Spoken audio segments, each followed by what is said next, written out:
Okay, guys, today we keep talking about section 3 of chapter 9. Still talk about the limiting reactant and percentage yield. So we're still dealing about calculating the stoichiometry calculations, how we calculate the different substances, okay, within a chemical reaction, the actual amount and the theoretical amount and what is produced and so on. So yesterday we keep practicing to identify what is the limiting reactant in a certain reaction and what is the excess amount and how we could find the limiting reactant in the amount that could produce from the products or the other reactants and so on. So today we're going to continue. We still have one practice we need just to keep working, okay, on this, and we need to practice more. So just to remember or to remind the others, okay, or the people who still didn't study well, limiting reactant, it's the reactant which limit the amount of the other reactant, or it is the reactant which limit the amount of the product. Means it's the reactant which is gonna end or you completely used up, so the reaction will stop and it will produce just a specific amount of product that cannot produce anymore because no more of that reactant available. So like this, we call that the limiting reactant. While the other reactant, which is already still have more amount or the still some of it doesn't react, we call these, okay, the excess reactant, okay? So like this, the excess reactant and the limiting reactant could be determined by the calculating the percentage between the reactant and the product. How much of that reactant producing how much of that product. So the reactant which produce less amount of the product that concern the limited reactant. So let's start to work, okay, or to practice more, okay, and I need someone to share me here, okay, or to work with me on this. So here he said zinc and sulfur reacts to form zinc sulfide according to the following equation. So as you can see here, so the balanced chemical equation. So he asks if 2 mole of zinc are heated within 1 mole of sulfur, identify the limiting reactant. So we need to find where is the limiting reactant. Is it the zinc or sulfur? So let's start here, guys. Who can tell me? Okay. Who can work with me, guys, on that problem? So Hassan, who's else? Other guys, please, your participation mark. Okay. Yassine, what about the others? So, okay, Hassan Rahim, let's start work. So, Yes. yeah, tell me. So, what we're gonna do? First of all, we need to find, okay, which one is the limiting reactant, zinc or sulfur. So, how we can do this? Uh, we need to know how يعني How 1 much? mole equal how many grams? No, actually, we don't care about grams now. He already represented in moles, okay? And he already gave me the amount in moles, so that's clear. He just like this make a kind of shortcut, and instead of transferring grams into moles, it's already provided, or he provide the amounts in moles already. So first of all, Hassan, we need to Yeah. find from the equation that how many mole Equation. of zinc producing how many mole of zinc sulfide. So how many mole of zinc? Uh, 8. So 8 mole of zinc producing how many mole? 8. 8 8 zinc mole sulfide. of zinc sulfide. That's good. Okay, so we're good about this. Regarding to this, if you have 2 moles of zinc, okay, so Yes. actually how many mole they will produce of zinc sulfide? 2 mole. 2 mole of zinc sulfide. Good. Okay, Yes. so like this we find these 2 moles of that they are going to produce 2 mole of this one. Okay, so no problem till that moment. Then here we pass to the next. We find how many mole of sulfur. So first of all, we said Uh, 2, they are going to guess how many mole of sulfur. 8. No, this 8 is a 1. subscript 1. 1. Yes, So it's 1. 1 mole of sulfur produces how many mole of zinc? 8. 8 mole of zinc sulfide. Good. So if you have 1 mole, so they produce 8 moles. Yes or no? 8. Yes. So regarding to this, which reactant is the limiting reactant? Uh, the sulfur. Which one? The The S8. S8, that the sulfur. Okay, actually this just 1 mole that you have could provide 8 Yes. moles, while this you have 2 moles of zinc and that will produce only 2. We said the limiting reactant, that the reactant which produce less amount of the product. Okay, so it will be zinc. The So zinc of is course the that so yes. zinc is the limiting reactant. Why? Because the 2 moles which I have in this reaction will only produce 2 moles of zinc sulfide, while the mole which I have from sulfur is able to produce up to 8 moles. 8. But Yes. actually, because zinc is just limited, okay, so the reaction will just produce 2 moles of zinc sulfide only, and the rest of the sulfur will not be reacted or will be excess amount. Good idea? Yes. So he asks here, how many moles of excess reactant remains? Okay, how much of the excess reactant remains? Let's find here. So what is the excess reactant? Um, the sulfur. The sulfur. Good. So actually, the 1 mole that we have in the reaction could produce how many moles of zinc sulfide? 8. 8. But the actual amount of zinc sulfide that will produce is 8. no. We said theoretically, suppose that 1 mole of sulfur could produce 8 regarding to the equation, yes? Yes. But actually, regarding to this reaction, how many moles of zinc sulfide will be produced? Just 2, because we have 2 moles of zinc only. Yes. You get an idea? Yes. These Yes. two zinc, these 2 moles of zinc, they are the limiting reactant. They limit the reaction, allowed only 2 moles of zinc sulfide to be Moles. produced. Yes. So the actual amount which is produced is just 2 moles. 2 moles. You got an idea? Yes. So these 2 moles supposed to produce how many mole of sulfur? 0. 2 quarter. divided by 8. Yeah, so 2 divided by 8, that's equal 0.25 mole. Yes. Okay, so actually that the amount of the sulfur which is used in the reaction. Used. We use So just the X 0.25. is So the x is 1 minus, 0.75. yes, 1 minus 0.25 equal 0.75 75. mole, which means I have 0.75 mole of sulfur still not reactive. You get the idea? Yes. So he asks how many moles of products are formed, or the actual amount of the products formed is 2 moles. 2 moles. Good. Is it hard? Because we already find that the limiting reactant just limit the reaction to produce 2 moles of only of zinc sulfide. Is it hard, Hassan? No, mister. Okay. So any hard question? Anyone find it's hard or can't understand how we work on it, guys? No, thank you, mister. Others, please. You know that we're gonna have a quiz after we return back from the vacation, yeah? So is it clear for everyone, guys? Yes, miss. Okay. So let's pass to the second question. Who can answer this? Let's try to do it together, guys. Carbon reacts with steam, H2O, at high temperature to produce hydrogen and carbon monoxide. Okay. So, okay, Yassine, let's start. What is the first step we should do in this problem? Write the equation. Good. So the first thing we must write the equation. So carbon, what's the symbol of carbon? C. C. It's going to react with H2O. steam, H2O. Good. To produce Produce with heat. again. Hydrogen. Produce with heat. Yeah, so that's heat. Okay, that's the temperature. Okay, so it will react producing hydrogen, which is H2 plus Carbon. carbon monoxide. Carbon monoxide, which means CO. CO. Brilliant. Okay, carbon monoxide. So here, like this, we need to balance the chemical equation. Is it balanced? Yes. Yep. So it's a balanced chemical equation. We can work on it. So let's start by the first. Okay, one, letter A.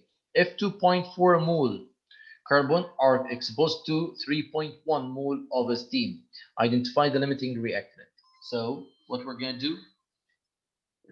To 1 mole of carbon. So first we are going to find the mole ratio here. So we say that 1 mole of carbon makes one hydrogen. One mole of hydrogen. You can, yes, you could pick whatever, okay? You could pick hydrogen or carbon, any reactant, any product, sorry.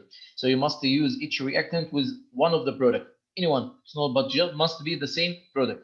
So 1 mole of carbon is going to produce 1 mole of hydrogen. That's okay. So here, how many mole is already provided?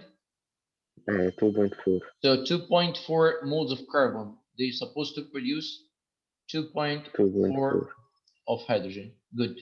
So like this, we know the amount that carbon could produce in that reaction, or how much the amount. Let's find the other reactant. How many mole of water? 3.1. Sorry. 1 mole of water first produces 1 mole of hydrogen. 1 mole of hydrogen. Good.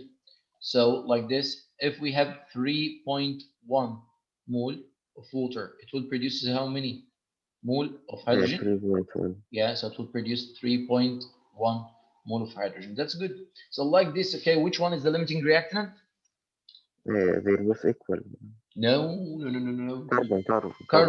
Because carbon, yes, that's mean when we 2.4. mix this 2.4 carbon moles with the 3.1 water moles, okay, actually the product will be just 2.4, which means it's the limiting reactant is the carbon. It produces less amount. You got idea? Yes. So the limiting reactant is carbon. Okay. So he asks you, okay, how many moles of each product are formed? So you read each product. 2.4 hydrogen. So we have 20, good, 2.4 moles of hydrogen. Okay. So And 2.4 mole of hydrogen. How many moles? 2.4 mole, okay, of hydrogen. How many mole of carbon? Carbon monoxide. Reduce the ratio. The same. The ratio is 1 to 1, yes.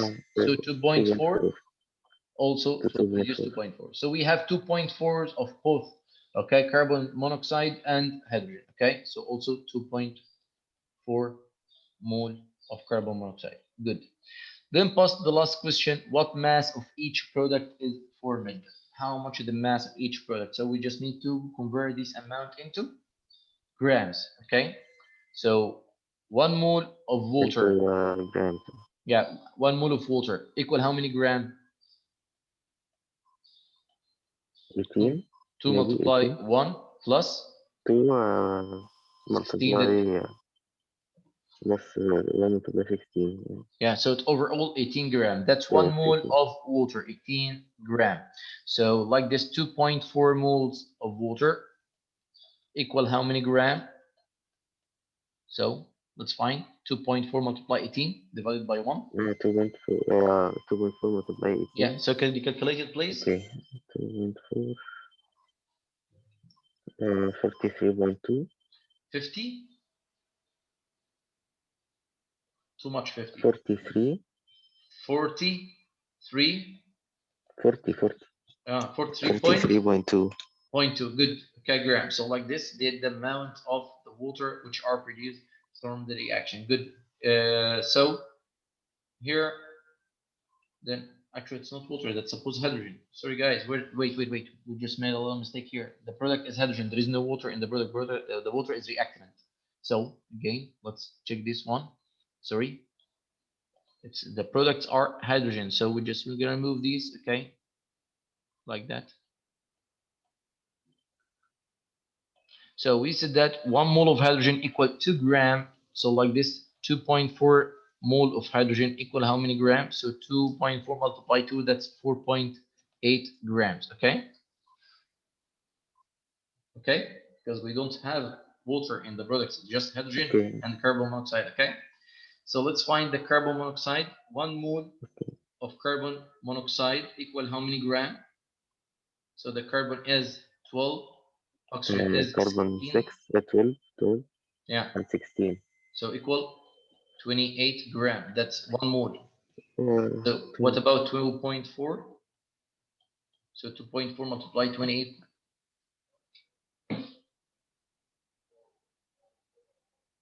67.2. 67.2, okay, gram. So like this, any hard question here, guys?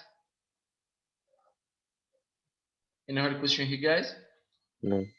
So like this, we practice, okay, how to find the chemical, okay, to find the limiting reactant in the reaction, and even how we could find the excess reactant, the amount of, or the excess amount which is left even after the reaction is stopped, and even could predict what is the actual amount of substance that going to be produced in the reaction. So like this, we already finished the first part of our section with which is the limiting reactant. Now we're gonna pass to something called the percentage yield, okay?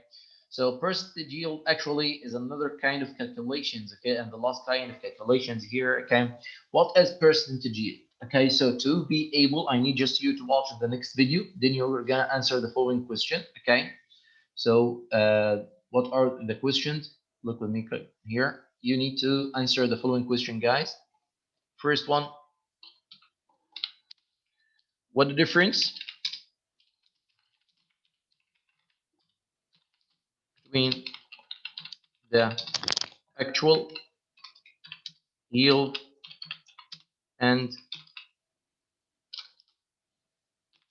the theoretical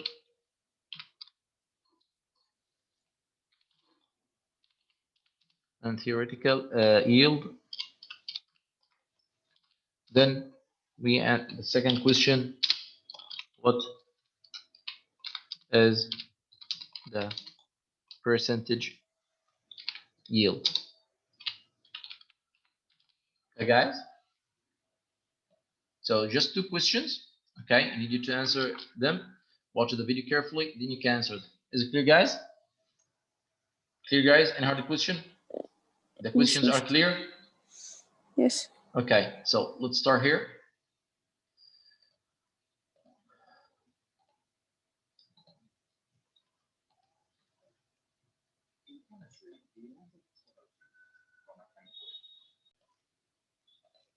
Let's back to the two questions which we asked.